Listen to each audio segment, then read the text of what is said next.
Every day there is a forgetting, and every moment there is the possibility of remembering. Remembering who you truly are, awakening to your body, to the inner world and experience of being alive. Here is where you find the beauty, the joy. Here is where you free your soma. Hello, everyone, and welcome to Free Your Soma, Stories of Somatic Awakening and How to Live from the Inside Out. I have a wonderful guest with me here today, a holistic psychotherapist, a writer, and an artist, Christina Kantzavelos. She's here to talk about the ways in which we get sick and the ways in which we heal. She helps people struggling with chronic illness, various things from autoimmune, co-infections, mold, and Lyme disease. And she's done a lot of personal work in this area in her life as well. And she's going to share a little bit about that process with us today and about some of the things that really help us have the most aligned, healthy somatic experience in our bodies that we are born to have. So thank you so much for being here with me today. Thank you so much for having me, Amy. And I love the podcast name, just Free Your Soma, because I'm Greek. I speak Greek. So right away, soma, body. So free your body just feels good. It's such a nice title for a podcast. So thank you again for having me. And yeah, here to talk about it all. So should I start with Sure. Yeah. Tell us a little bit about yourself and your journey, how you came to be someone who's doing this kind of work in the world. Yeah. So first, I'm going to say I had no intention of becoming who I am today. This is all a result of basically post-traumatic growth. That's what I like to say. My past life was in humanitarian work. I was with various NGOs, Doctors Without Borders, and I became incredibly ill while on contract. I was in Mexico. And prior to that, my entire life, I had, chronic illness, but nothing debilitating, anything I could handle. I didn't think of it more than just somewhat of a nuisance, more than that at times, but I was able to get my work done and figure things out. But it all came to a head when I was in Mexico and I became pretty ill. I ended up in the hospital there, had to cut my contract, returned back to the States, was passed around like a hot potato, went and did another Vipassana retreat thinking, well, let me calm down my nervous system because the work we do, I understand is very traumatic. That didn't help. Being passed around like a hot potato didn't help. And it wasn't until I landed on a Lyme specialist doctor. He was a rheumatologist. I didn't know anything about Lyme. I knew about it peripherally, but nothing past that. And he took one look at me and just based on my presentation and my symptoms, knew right away that it was Lyme co-infection and all of its friends. So, right, it's not always just Lyme. It's a soup. It's parasites. It's mold. It's heavy metals. It's candida, so on and so forth. And I do believe that's when my healing truly began. I mean, I was so incredibly ill. I couldn't work. I had to move back in with my parents. I relied upon my mom to give me showers. I thought I was going to die. It was really, really intense. And during that, I looked for a chronic illness therapist for myself. I could not find one. I actually ended up finding one in London. But yeah, I mean, that's how difficult or challenging it was to find the person I needed. And ultimately in the midst of my healing journey became the therapist and practitioner I wish I had. And yeah, that's why I'm basically here today to guide and help as many folks remember who they are, safely return to their bodies, reclaim their power, reclaim their health. And yeah, it's an honor, seriously an honor to be able to do that with my clients. Yes. And, as a holistic psychotherapist, the picture you're looking at is the bigger picture. You're looking at how all these things are interacting with each other. It's not just like, for example, sounds like it came to a serious head in Mexico when you were exposed to certain things, perhaps in the environment. But in your own words, you said that there had already been a history of chronic illness. It just hadn't reached a point that it was unmanageable. It was basically manageable, right? And so it even though it all kind of came to a head and there was this really dramatic period of time, this had been slowly accumulating over years, right? Definitely. And for those who are familiar with like the histamine bucket, which if you have mast cell activation syndrome, as that bucket fills, that could be trauma, that could be your environment, what you're putting on your body, what you're eating, the amount of stress you have in the area, what's going on in your in your partnership or in your any relational dynamics. All of that begins to fill. And it's like, the question is like, what is the straw that breaks the camel's back? So my bucket was already so full. And then, the whole situation in Mexico was traumatic in and of itself. And then obviously I was exposed to certain parasites and bacterial infections that just put me over the edge, and likely, and mold, and likely triggered everything else. And I say it took me getting sick to get healthy, because it really changed the entire trajectory of my health. When I say like my past life was in humanitarian work, like I thought I was set to do that for the rest of my life. And now, I went through that grieving process of who I was before I got sick, because that person got me sick, and letting her go and reclaiming the person I always was, who I was hiding from, my authentic true self. And it's taken a long time to get to her, to reach her. And I still am. I'm still constantly, I'm sort of, taking the layers off from the onion, peeling the layers off to get to know her. Yes, because our healing is never really over unless we're no longer alive, right?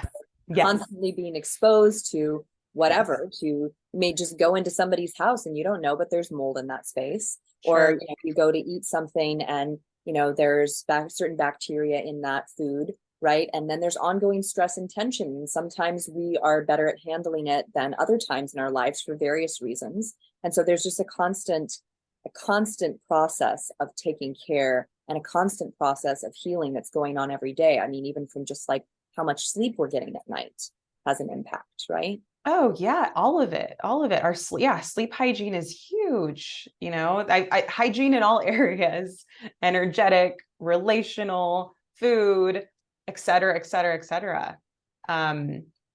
It's been, and there's just so, and in healing, there's such an unlearning we basically have to do, right? Amidst learning, we're unlearning so much that we thought was true or was right for us. And that's how we reclaim our power. Absolutely. Something you said at the beginning was that you didn't intend to become this person, but you became this person through a traumatic experience, through a traumatic stress response. And it reminds me so much of one of my somatic mentors was talking about so many characteristics of our personality, physical ways that we move and walk and talk. In so many ways, it's a collection of different kinds of stress responses where we have learned and been conditioned into a certain form or shape or way of being, And so when I look around, like I kind of, after absorbing that idea and kind of applying it to myself and my life, looking around at people, you can easily judge people as having like character flaws, or, that they're unhealthy or this or that, or whatever kinds of, judgments might come into our mind as we look around at the world, at people, and why are they behaving that way, right? And then when you kind of look at it through this lens of like, they're going through something, or they've gone through something, and they're having this reaction to life because of their experience, because of their somatic perceptual experience, this way of behaving at this moment is exactly what makes sense to them, right? Yeah. And we have to think every action, every little thing we do individually is just a way to regulate our nervous systems. And that regulation, or that learned regulation, often comes from a response from earlier on, usually traumatic response, and how we survived our childhood.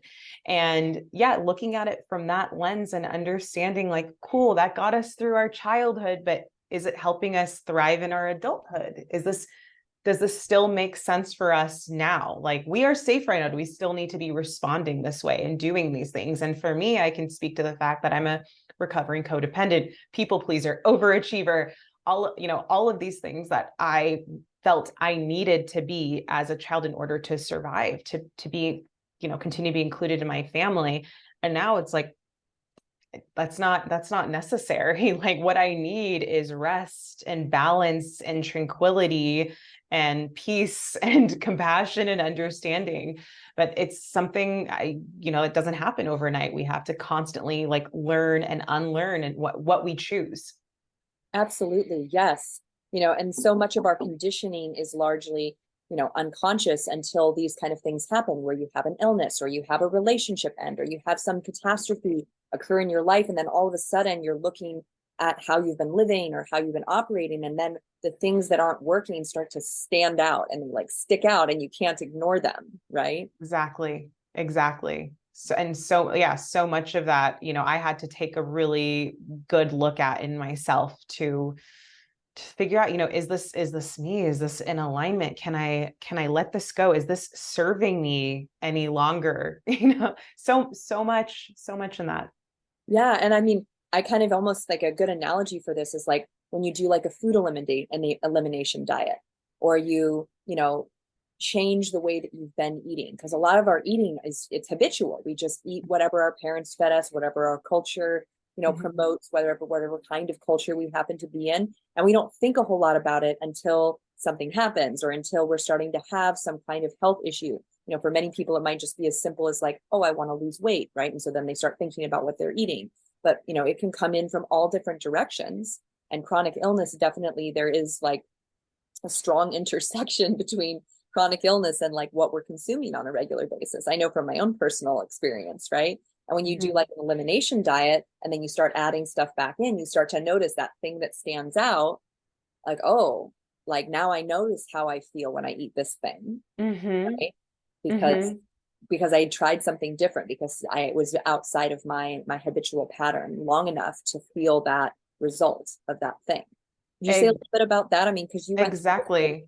Yeah, for sure, right? Yeah. And the same with like, I was going to say, like with supplements or medications, it's like, if you go see this practitioner who gives you 10 or 15 supplements to start off with, even if it's a few. I always tell my clients, low and slow, one at a time. If you can, give them at least 72 hours to a week to see how your body responds before adding on the next one. So same with the elimination diet. Yeah, I mean, I had been gluten-free since oh my gosh, I think I was 20. I think I'm like on 15 years almost of being gluten-free.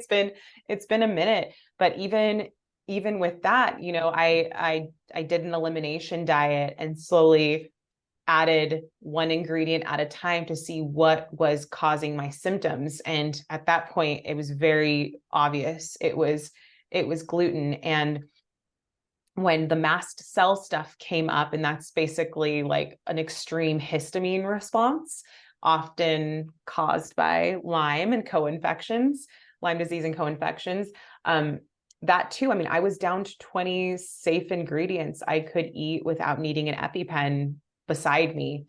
It was really scary to have that, but also to be able to eventually integrate those ingredients slowly back into my diet was huge. And, with anyone going through any health concerns, like I'm always going to recommend doing an elimination diet and, choosing foods that are naturally anti-inflammatory, foods that aren't in the top like 5 allergens.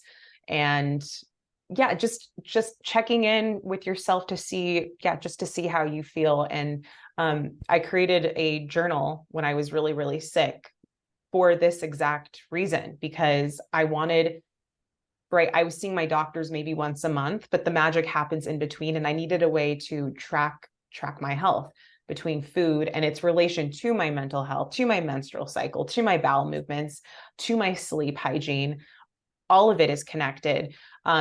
And like, even just doing that, I was able to see like, wow, when I eat this, I notice it affects, my blood pressure or my blood sugar or something else, just connecting those dots in our health. I mean, that's how we reclaim our power. Like you are, and anyone who's listening, like you are your own best doctor. You know yourself best. There is no one who knows you better than yourself. And part of healing is learning to believe and trust that. Awesome. I love that. That's definitely my philosophy as well. It's like the way that we get conditioned to think that anybody knows more about our bodies than us. We're living them, we're experiencing them, like it's once you step into that and you realize that, it's hard to ever go back to thinking that someone else is going to tell you what's best for you. It is. Oh, totally. And also, there is no one size fits all approach, right? So like, one diet may work so well for one person and not for the other. And then maybe a diet works for you for a little bit and doesn't, next month or next season, and allowing for room and flexibility. The goal is that we're listening to our bodies and how our bodies are responding to us. And I always say, like, getting ahead of our bodies so that our bodies don't have to say no for us again, because chronic illness is when the body when did the body start saying no, and why weren't you listening to it? So our bodies speak to us constantly, and it's just a matter of us tuning in and listening and figuring out a way to communicate with it that feels good. And this isn't something we can learn super quickly. It's something it's ongoing. I'm still learning, sure. like constantly. It's through trial and error. I mean, Yeah. Well, first of all, I want to go back and acknowledge something you said before that was really great about the way that you have people go low and slow with herbs and whatever supplements and just one at a time. I think that's amazing and brilliant, because plants are powerful, and just one new kind of like plant in your diet, especially like a medicinal plant, can really, really shift things. And if you're just taking a whole cocktail of those, you're not really sure like what each one of them are doing and what the effect is, unless you kind of go slow like this. And I just love that approach, because I learned that a lot of master herbalists will say that about doing like herbal teas. Like, say, for example, you are going to start doing nettles. They would say you do just nettles for an entire month, so that you can actually connect with what nettles do in your body and what the essence of nettles is. So you can start like communicating with this plant, and then you would do a different plant for a different, month or a different season. And instead of, a lot of these teas that we buy in the store are just a combination of all these different herbs to get a specific flavor. But what kind of shift can happen when we just kind of take it really slow and really feel into what is this doing to my physiology? Is this really a suitable relationship between me and this plant at this time?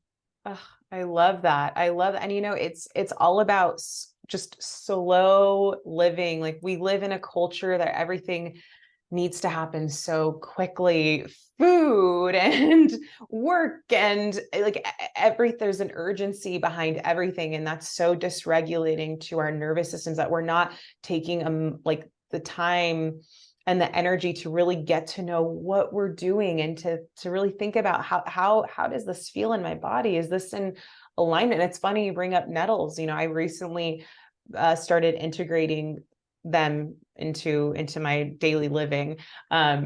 And I noticed, because I go low, and like I said, I go low and slow. So I gave it like a week and a half on its own.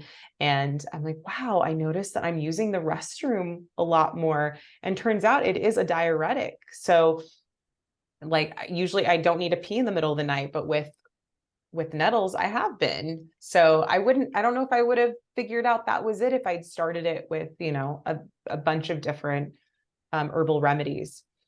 Yeah, that's so true. And I mean, kind of going back to what you were saying about, discovering that gluten was the thing that was triggering a lot of the histamine, or basically compounding it. I was curious, did you ever find out whether you had celiac or if it was a sensitivity? Yeah, it was confirmed. Yeah, I have celiac. But with that said, so many people do have a sensitivity, and there is a question on whether is it gluten or is it glyphosate, because glyphosate is sprayed on, yes, thank you. Versus, I have friends who will go to Europe and they have no problem eating wheat products there. I still wouldn't do that because celiac is celiac. So wheat just it has an effect on me. But for those who have a sensitivity, I always, am curious, is it the actual gluten or is it the glyphosate being sprayed on our products so that, there's a faster production, again, fast. Right. Slowly. Maximize output, maximize the amount that we can harvest at one time, or as much as we can get from every moment in life. So now we're multitasking and we're doing this and we're doing that and we're busy, and our brains are having a hard time keeping up. Our bodies are having a hard time keeping up with the pace that we're setting, right? And of course, our nervous systems are not used to this by any means. Yeah, I definitely feel you on that. And it could become in a way like its own addiction to living in a fast way, because we get kind of like adrenaline going, we get all of our stress hormones going, and they're very stimulating, right? And then that's why a lot of people end up facing burnout, but then they do it all over again. And what you're describing that you went through with this health crisis is there comes these points in our lives that feel like a curse. They feel like something, terrible is happening to us, but it's actually like a wake-up call that forces us to slow down and forces us to shift habits and behaviors that are no longer sustainable. Yep. Like I said, getting sick in some ways saved my life. I, entered into this new lifestyle. I was able to return back to myself. I finally understood that I was on this. It's true. It is an addiction. This like hamster wheel of chasing adrenaline and releasing all that cortisol to really keep the same pace. Anything else was uncomfortable because I wasn't used to it. I'd been in fight or flight mode my entire life. So, right. It was a lot scarier to step off that hamster wheel than it was to stay on until I literally was forced off of it and had to come to terms. And, I see people, and you probably have this happen too with your clients, like when I do the somatic work with people that really calms their nervous system, relaxes them, relaxes their muscular system in their bodies. Like we all imagine that that's what we want. We think, oh, I want that. I want to be relaxed. I want to, be at peace. I want to be calm, right? Especially when we're living in this really erratic, hectic environment, right? That's what we think we want. But then sometimes when people get that, I see them having a hard time with it. I see them not feeling relaxed in it. Like they are physically relaxed, but there's this little like anxiousness that's still there that says like, who am I if I'm not, holding this tension? Who am I if I'm not chasing after these things in life? Will my life even be functional if I'm relaxed? There are all these kind of questions come up. And I always can relate to that so much because that's what went on for me in the beginning of this somatic work that, I've been doing now for years, is that it felt so uncomfortable to actually be calm. It felt uncomfortable to be relaxed because I was not used to it. I'm so glad. And I'm so glad you're saying that aloud, because I think a lot of people feel this way and it's not spoken about enough, right? We see these pictures of folks meditating and they're just able to step into it right away. And it's like, wait, why doesn't it feel that good for me? Why can't I just relax with a book, right? And there's so much, when we start looking at belief patterns, it's like at the root, there's this belief or disbelief of worthiness around resting. Like, am I worthy if I'm not productive? Do I still have worth? Do I still have any worth if I go take a nap instead of giving 110% on this project, or, being there for everyone, on call, literally at work and in the family, everywhere, like being that person. And that isn't an addiction in and of itself. And for, do you probably listen to or read Dr. Gabor Mate's work? Right. Yes. Yeah. His two specialties are substance use, substance addiction, and chronic illness. And people are like, wait, what is, how are these two connected? I'm like, there's addictions within all of it, actually. And what's underlining it is trauma, and it's a response to that trauma, but we all respond differently.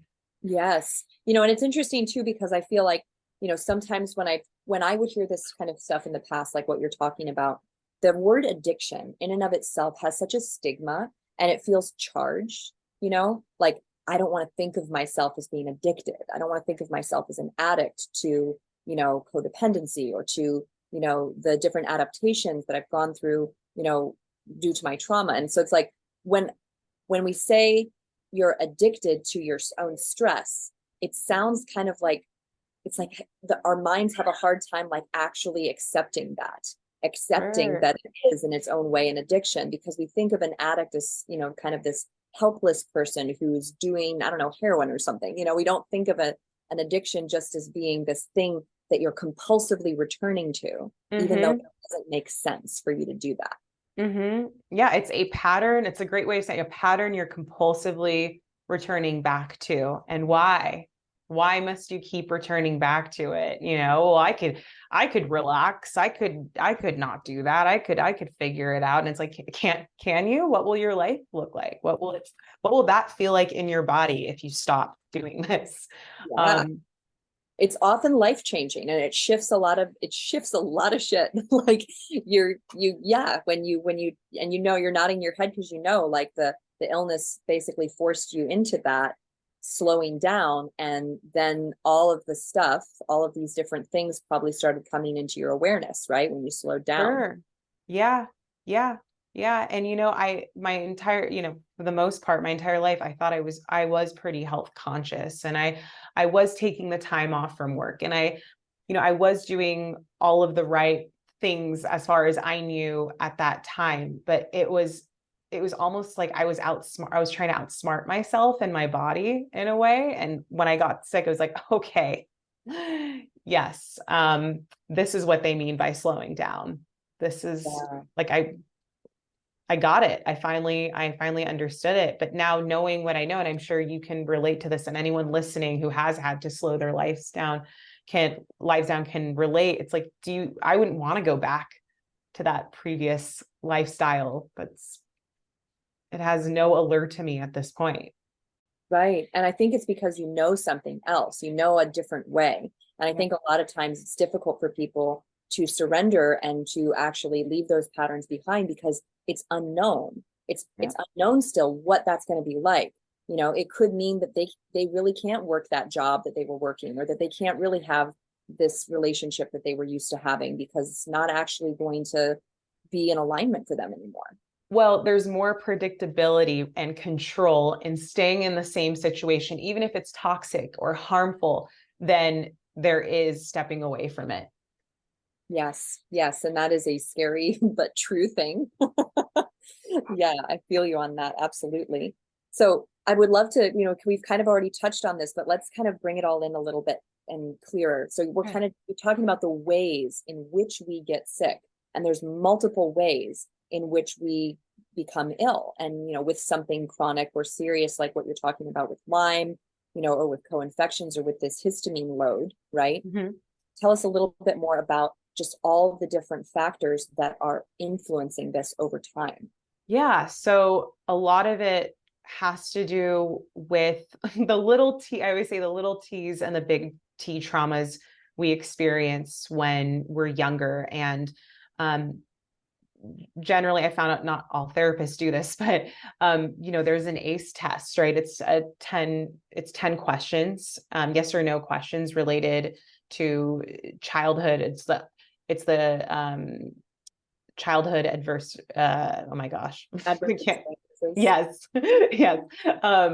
So those are about big T traumas, but what they've found in their research is the association between, like, the higher the number, the likelihood of chronic illness later on down the road. But no one's created us. Someone needs to do it. I'll do it if no one else does. But a little T trauma list too, like things like not getting not making the sports team, or not getting invited to a birthday party, or not being invited to a family function, those little things also start to add up. And to us as adults, looking at kids, not understanding, why is it such a big deal that they weren't invited to other child's birthday party? Well, if we're looking at like a child's survival instincts, them not getting invited to something is essentially like them not being part of the tribe, right? Or the pack. And that's part of their survival. They weren't accepted into the pack. Oh my God, now there's a chance they might not survive. That's how kids look at these little T traumas. So they can turn out to be big in the body, is what I'm saying. But of course, like the bigger T traumas, abuse, sexual, physical, emotional, and so forth, being exposed to a diet that's not nutrient dense can weigh heavily on us, just because it can be highly inflammatory. And being in situations that are stressful. So basically keeping our nervous system in dysregulation, being exposed to harmful chemicals in the house, in the work environment, mold in the home, getting sick, taking too many antibiotics growing up, messing with the dysbiosis of the gut. I mean, those are all various ways and traumas and things that begin to add up. It's environmental exposures, it's emotional traumas, dysregulated nervous system. Yeah, there's a whole list. It can be so many things, and how we interpret. Two people can experience the same event, and one might take it on a little bit stronger than the other. And not having a way to process that with anyone too can cause that histamine bucket to just rise. Yeah. I mean, when you're talking about these little T traumas, immediately I can start thinking of these different moments in my life. And some of them, when I was younger, I would kind of like shrug them off to like this funny, humiliating story that happened when I was a kid or something. But when you're talking about it, I realized like, oh no, I was like a pain point that I was humorizing to like deal with. Sure. So I have to try to deal with this thing that nobody else would ever see as a traumatic experience necessarily, but that felt that way to me, and like the most simple one I can think of is like, I won't go into the whole story of it, but I had a third grade teacher who yelled at me in front of the entire class.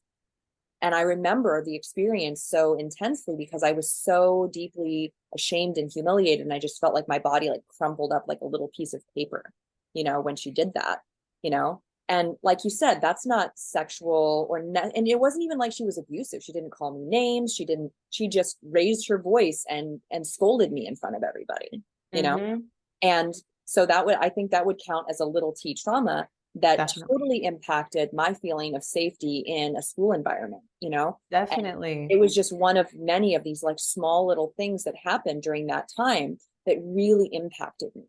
And so I think it's so beautiful what you're saying, what you're pointing to is that a lot of people, when they think of trauma, they think that something really bad must have happened to me. And these things that I feel upset about that happened in my childhood, like not getting invited to a birthday party or being yelled at by a teacher, these things don't really matter. They're invalid, right? Compared to someone else who's had it so much worse. Yeah, they're considered negligible. But then I always say, like, whether it's, an inch of water or a pool, an ant will drown either way.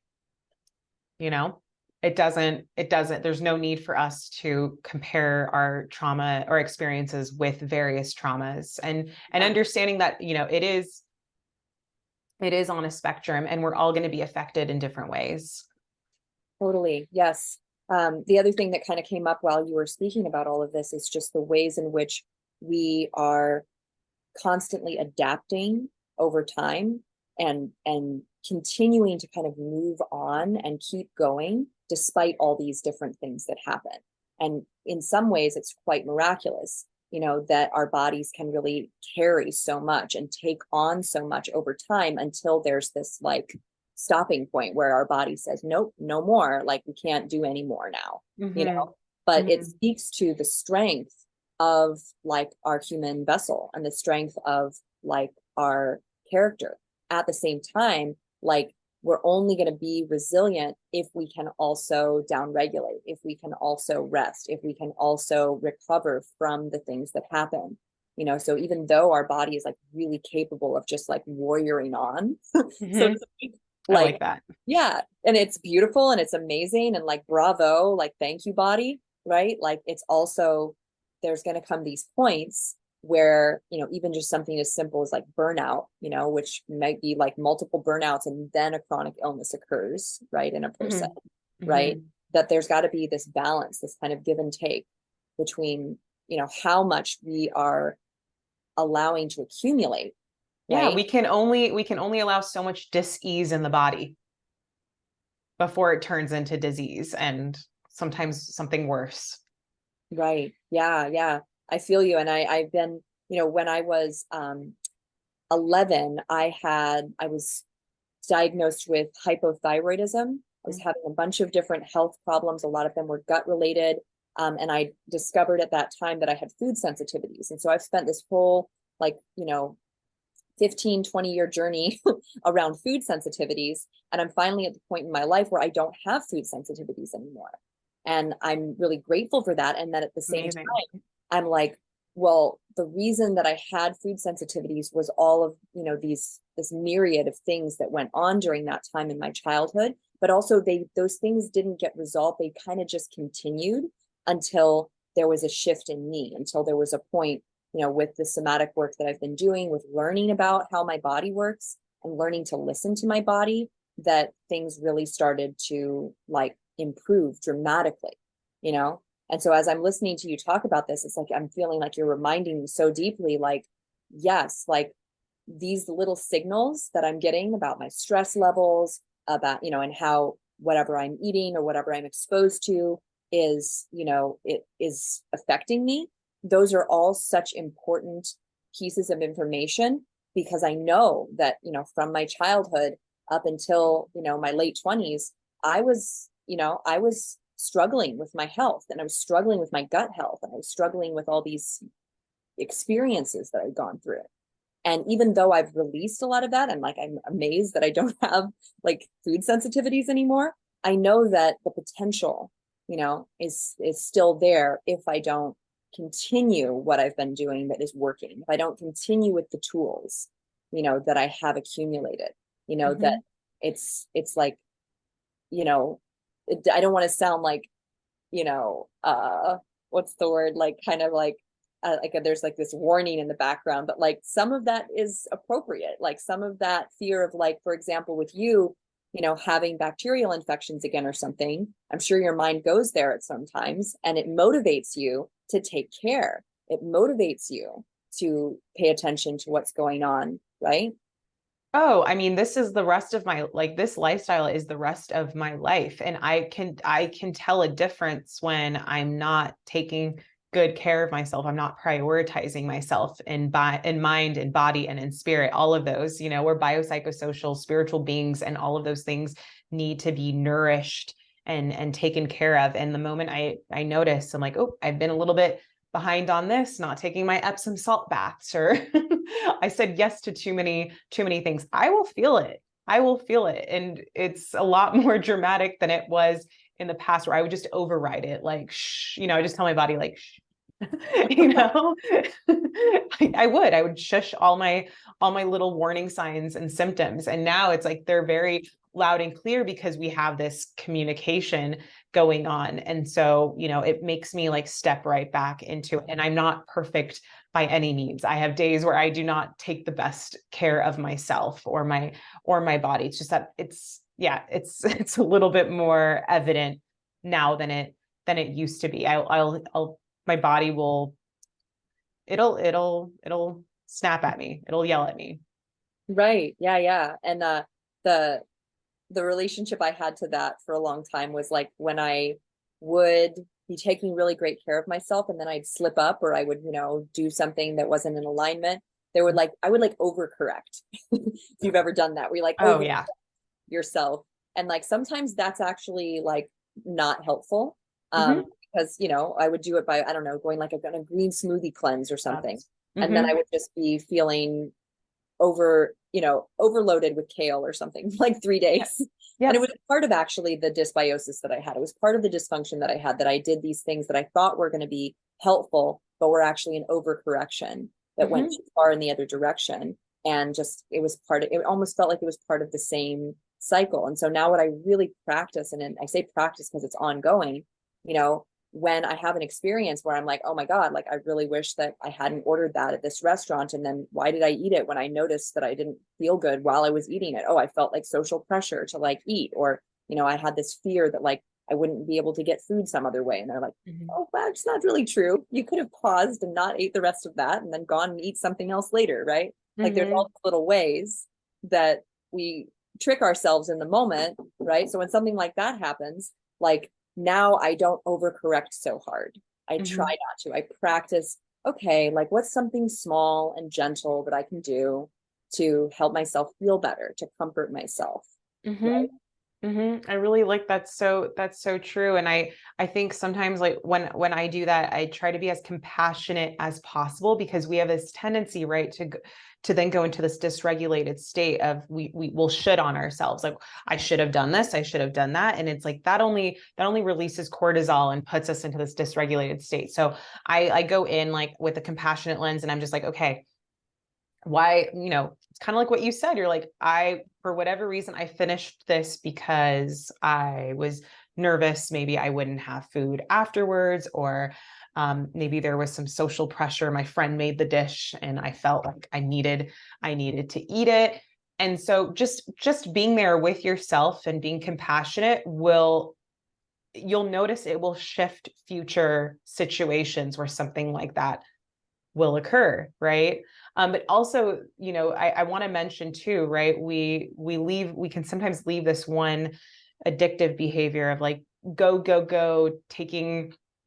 doing everything at 110% for everyone, including yourself and your job and your this and your that, and then shifting into this new lifestyle. But I've also seen some addictive, patterns happen in this health conscious realm, if you will, where people are such purists that it takes away from the joy of taking care of yourself. Like, doing this so many times a week, or eating just this or just that, like just leaving one restriction for the other, and just being mindful of that. I always say, like, we're trying to leave dis-ease and kind of head into joy, to things that feel good and feel nourishing, not restrictive. Like, I'm eating this because it feels good in my body, not because I have to, because this diet tells me I have to. So just keep being mindful of that as well is really important. I don't know if, I've been there before, so I know it firsthand. Oh, absolutely. And low and slow is always like such a good philosophy about food in general, because, like we have these certain ideas about what we like to eat, right? And what tastes good to us. But I've found in my own experience, like that is very shiftable. Those things can shift and change and evolve, but they don't do that overnight, and they don't do that instantly. So like, for example, like I've been on a journey for the last couple of years of reducing my sodium intake, because when I experimented with that for a couple of weeks, like I noticed such a huge improvement in my skin, in, my energy levels, all of that. And so I was like, okay, this makes sense to me from my own somatic experience. Like, the things that I'm reading about eating too much sodium and the impact, on my body, like I can feel that that's true, because I know what it's like now when my system is lowered from it. Right. But that didn't change like my taste for salt, at first. So it was like, okay, if I go so hard into this and say just like no salt diet, is that really going to be functional? Or do I need to like ease myself into this slowly over time? And what I found is that like easing myself into it, I actually prefer food without added salt now, which wasn't the case when I first started this journey, but but at the same time, I'm not like so sensitive to it that if I eat something that has more sodium than I would put in it, I'm not going to go running for the hills. Like I'm like, okay about it. So I think just like taking it slow and not forcing ourselves into a whole new way of doing something right away has been, really, really important for me personally. to do that. But then at the same time, with the stuff you're talking about gluten, about celiac, there are these times that it's going to be appropriate to draw like a hard line, right? Mm-hmm. Mm-hmm. Yeah. Yeah. I mean, but even so, if it helps for you to sort of slowly become gluten-free, it's whatever feels good to you, or this will be a much more sustainable path, then I'm all for it. It's whatever works and is in alignment with you. And that's going to, again, look so different for every single person.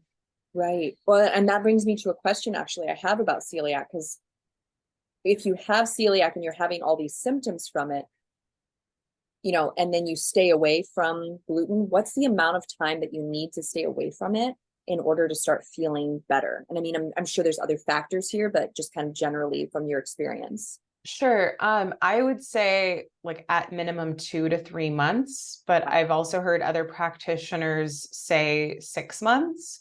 So each person is going to be very different. I think I noticed a difference, honestly, pretty quickly, but within like 6 weeks, there was like a milestone. Like I just looked less inflamed. I never broke out. I was one of those lucky teenagers that didn't have acne. And then all of a sudden, right, I had acne everywhere. And that was like one of the first things that began to really calm down. And then 3 months, my face looked slimmer. And then a year in, like people were like, oh, have you lost a ton of weight? I had not actually lost weight like via the scale, but my inflammation had lowered so much that it made a noticeable difference. And I look back at pictures and it's pretty evident. I don't know if you look back at pictures like before all of this, right? You can just tell that you were probably a lot more inflamed. Oh yes, absolutely. I can tell that.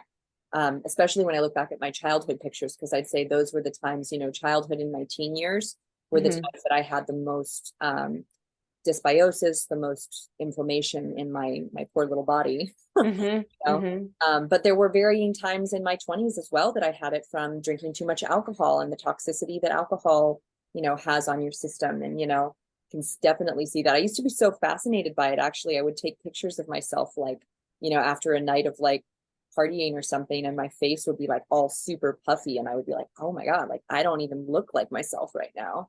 It's toxic. I mean, alcohol is by definition toxic. It does not align with me. So yeah, I feel you. I mean, the few times that I've had it in the last year, like I'd have it and I'd immediately be like, that wasn't a good idea, because now I just feel studier. Like I don't feel like my brain is working as well. I've never drank it and like thought, oh, I feel good after doing this or drinking this and again, everyone's different, but it's hard to imagine it's in alignment truly with anyone's body, but completely in alignment. I don't know.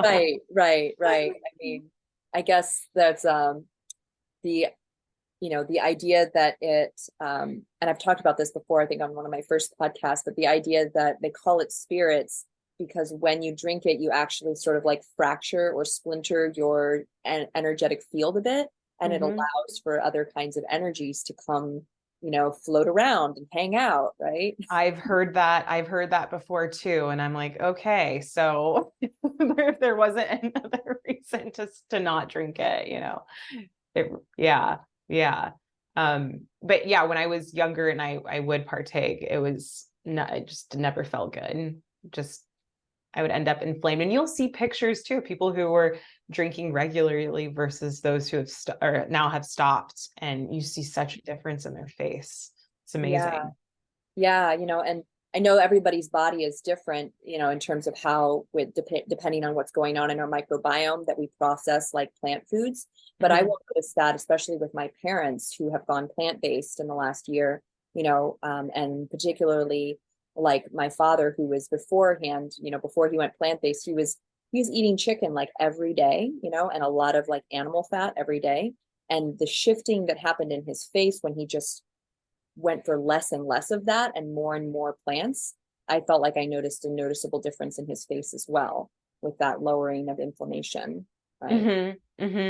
Yeah, you see that a lot. And with different types of lifestyles and diets. Yeah, it's all very fascinating. But it's all, I think it, anyone listening, it should give you hope. That's the goal. Yeah, If you're absolutely. going through it, people make it on the other side and they feel better, and no one's perfect, and healing is ongoing, but you can definitely thrive with what you have going on. Absolutely. Yes. I think about that a lot and you probably have this similar experience when I'm working with clients who, I work with a lot of people who are in chronic pain, muscular tension and pain that's been going on, X amount of time, 18 months, 2 years, 30 years, of their life. And I used to live in chronic pain too. I used to have a lot of pain and tension in my body. And I feel like when I'm working with them, it's like I'm working with myself 7 years ago, and I'm giving myself Mm. 7 years ago help, like hope that it could be Mm. different. Mhm. And so that's always felt a little bit like time traveling to me. I love that. you Yeah, know totally. I love being able to say, like, I had extreme chronic pain, and I've had surgery, like shoulder surgery. I mean, I had it multiple surgeries, and to be able to tell clients, like, look, I was in chronic pain, like excruciating pain, and now I don't think about my pain. Like, this is possible. Remission from chronic pain is possible. And so you're serving as like an example of that, which is really important. And I love that you see it as like going in and nourishing yourself at the same time as you're working with them. That's right. powerful. Yeah, well, this idea that like the teacher and the student are one, that even as you're, offering advice and sharing wisdom and encouragement and compassion at the same time that you are creating that and serving it up, it's literally filling your own body. Mm. Mm.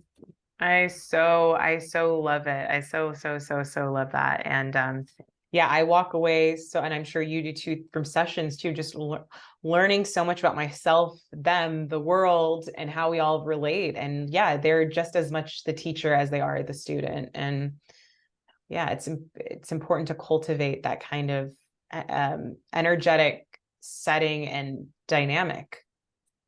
Yeah, yeah, absolutely. We're on the same page. I want to talk a little bit here about Lyme, because you kind of Mhm. mentioned it a bit before, and I have been learning more about it in the last year. And I realized that it has, you said before we started recording, it has like 300 different symptoms. And some of Yeah. these symptoms can look like what we might describe as like mental health challenges or mental health problems. I think the first time that I heard about this was like few years ago. Dr. Daniel Amen, do you know him? He does like Amen clinics and stuff. Yep. He had I went to one of his talks, and he was talking about a girl who the family had thought she had schizophrenia, and they were Mhm. medicating her for schizophrenia. And then he heard all of the different symptoms and just basically was like, you need to go get her tested for Lyme. Yeah. And turns out that she had Lyme, and that she had been bitten by a tick while they were like Mhm. on vacation in Canada or something like that. And it was Mhm. this huge revelation, because they realized like, oh my God, like we almost like, gave our daughter all these antipsychotic drugs and like changed the course of her life with this label that was untrue. Mhm. Yeah. Would you say a little bit about some of the effects of Lyme disease, the symptoms? Yeah. So yeah, as you already brought up, it has over 300 symptoms, and many of them are mental health related.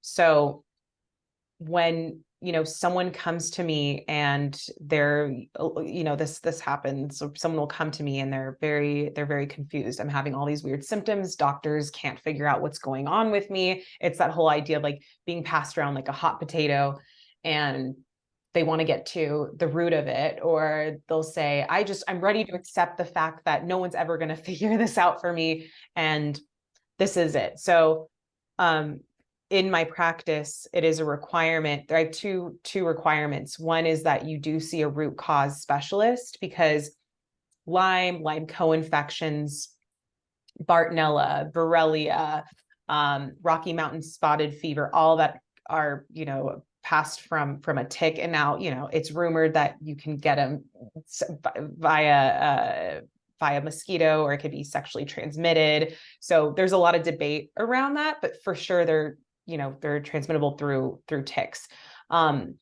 So there's that. There's parasites. Huge issue. Almost everyone has them. The question is, what kind do you have, and is your immune system strong enough to keep everything in balance? Mold exposure also can affect our mental health. All of these things can affect candida.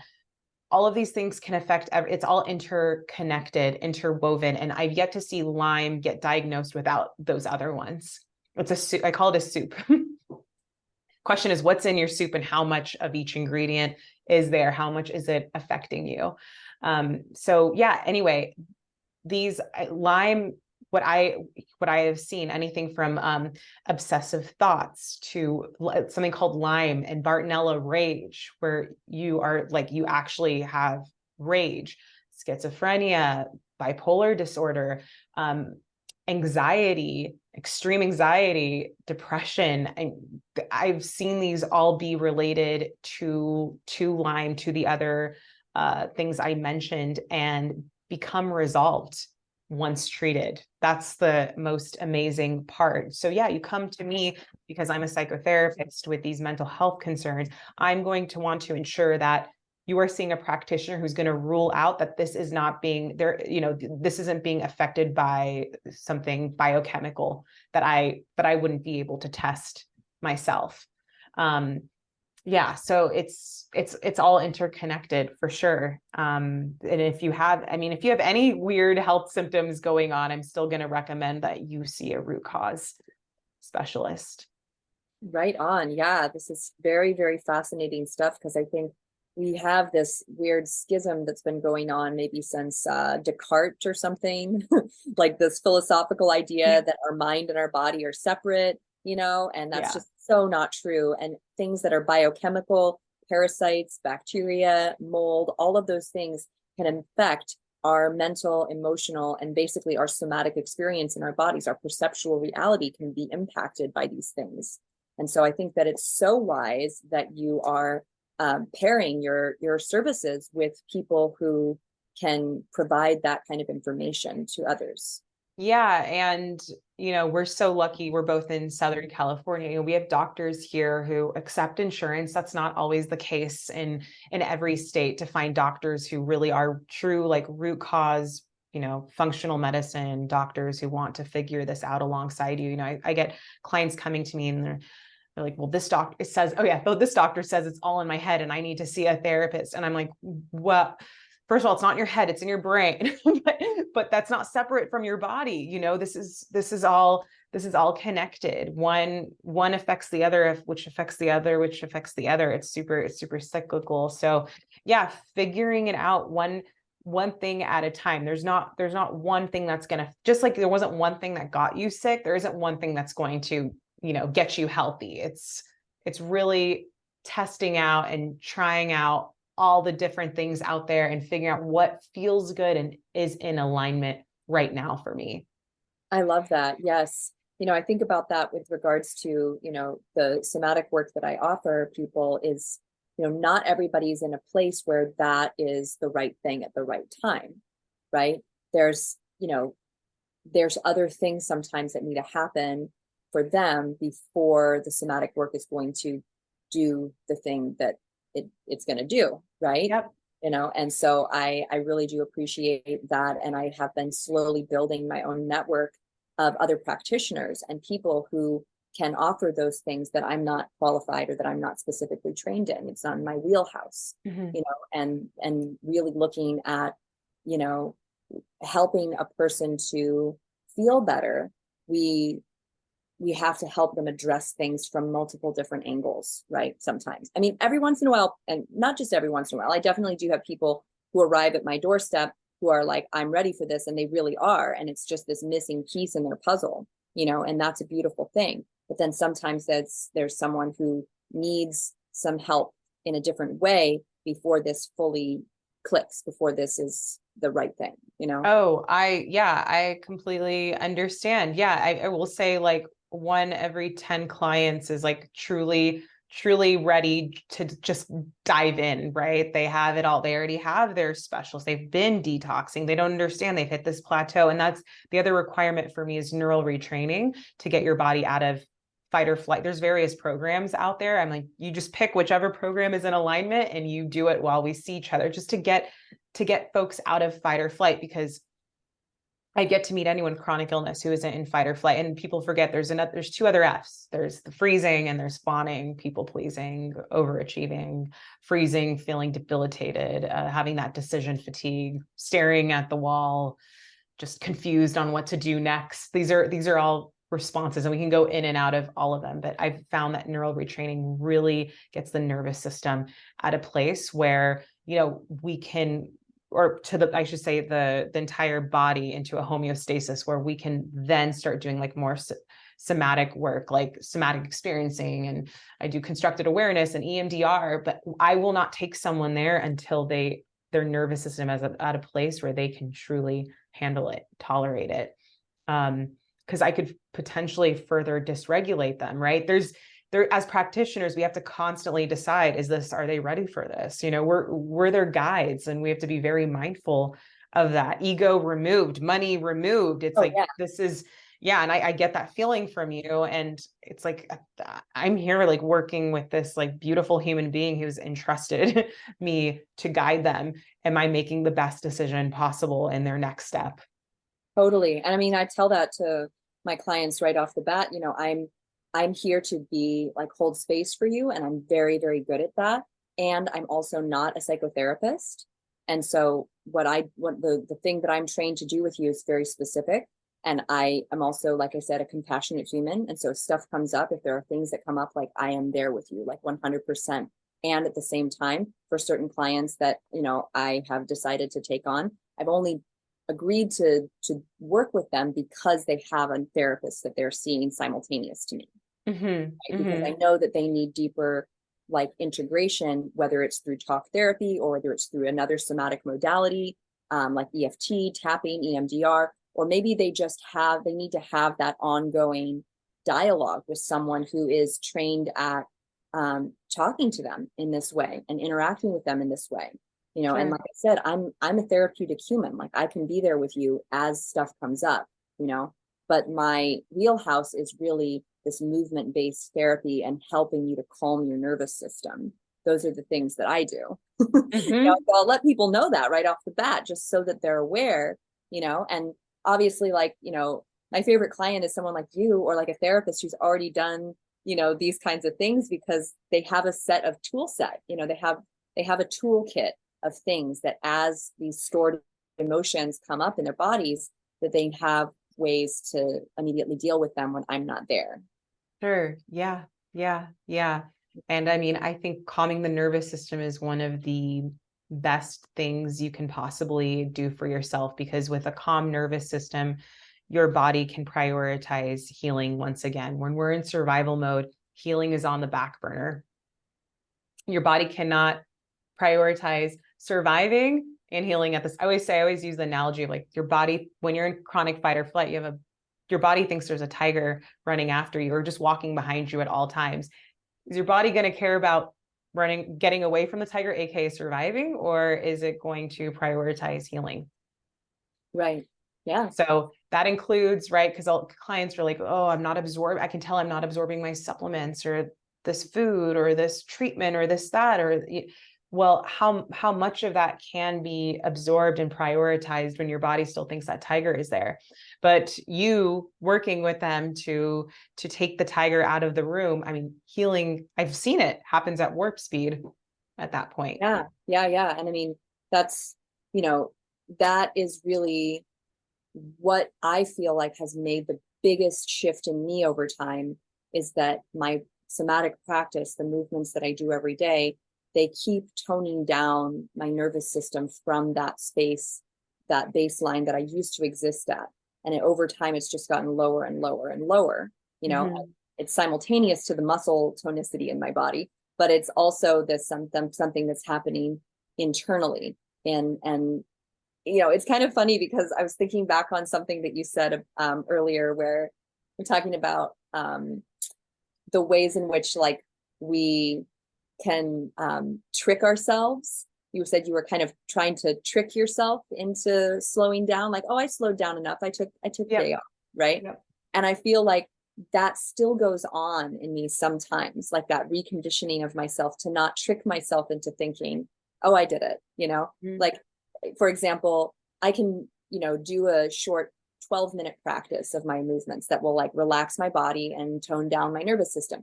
But it's not the same as when I take an hour.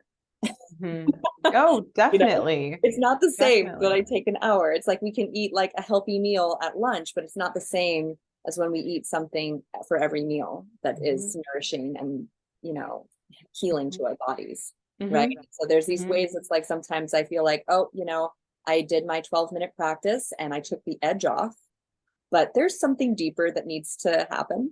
Yeah. And understanding it's like, what is the block? What is the block that's keeping me from doing this? What makes me think that 12 minutes is sufficient compared to an hour? It's always really interesting to check in with ourselves and see what's really going on. Totally. Yes. And I mean, bless the 12-minute practice, because sometimes when I'm more regulated, when there's not like ongoing stresses of other kinds, right? The 12 minutes is good. And it does get me. And then there are times when it's like, nope, something more is required, right? There's times when like, we're regulated in all these other ways and we can, have some meals or something that they're heavier, or like meals that are not as healthy as what we normally eat, and we're fine. And then there's going to be times where that just is that little thing, like you said, that like pushes us over the edge. And now we're facing, feeling really fatigued, or feeling burnt out. And I think the real like beautiful thing that you've shared with us today is just how this is like this ongoing commitment that you make every day to yourself. Yeah. Yeah. Yeah. And it's not linear.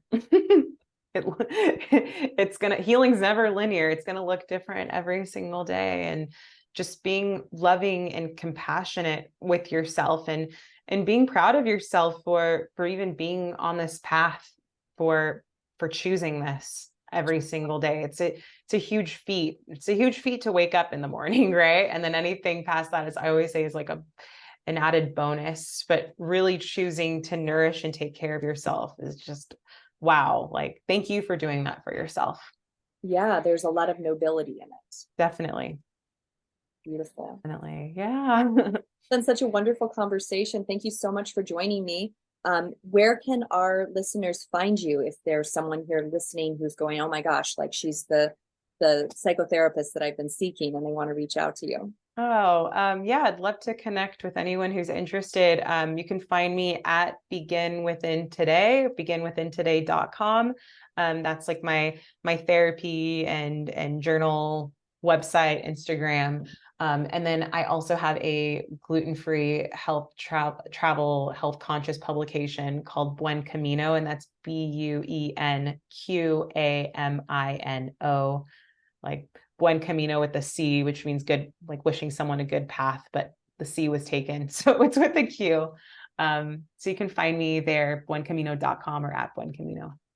Awesome. Yes, yes. I love your posts. They're always so fun and exciting for someone who's plant-based and just loves plants in general, because you share a lot of different plant-based ideas for food that look really fresh and exciting. You also share some pretty awesome playlists of music that you share with everyone that I've listened to. Thank you. Thanks for saying that. They take me forever to make. And I started making these playlists when I was really sick and couldn't do much. Music has always been a very healing modality for me. And so I started making these playlists, and I haven't stopped. They're seasonal and they just feel they take me forever, but they feel really good and cathartic to make. So thanks for listening. That makes me really happy. Totally. I love that. I love the idea, because music itself is so healing and really can shift like the energy in our bodies, the energy in a room, to be able to listen to music when, maybe everything else feels hard, right? Hard. Mm-hmm. Yeah. Yeah. Amen.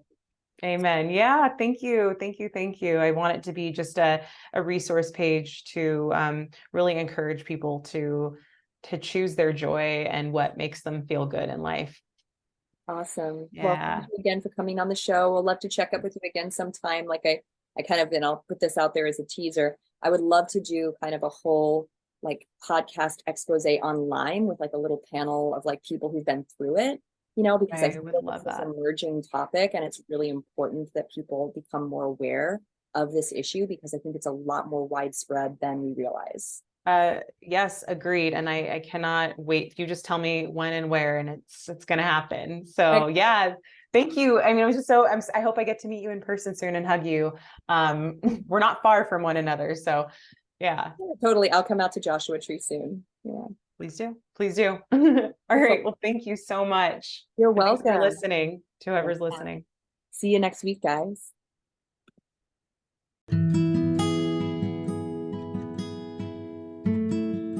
You've been listening to the Free Your Soma podcast. Subscribe now to hear more stories of somatic awakening and gain knowledge and tools for somatic living. If you'd like to learn more about me, Amy Takaya, Hannah Somatic Education, or the Radiance Program, please visit www.freeyoursoma.com.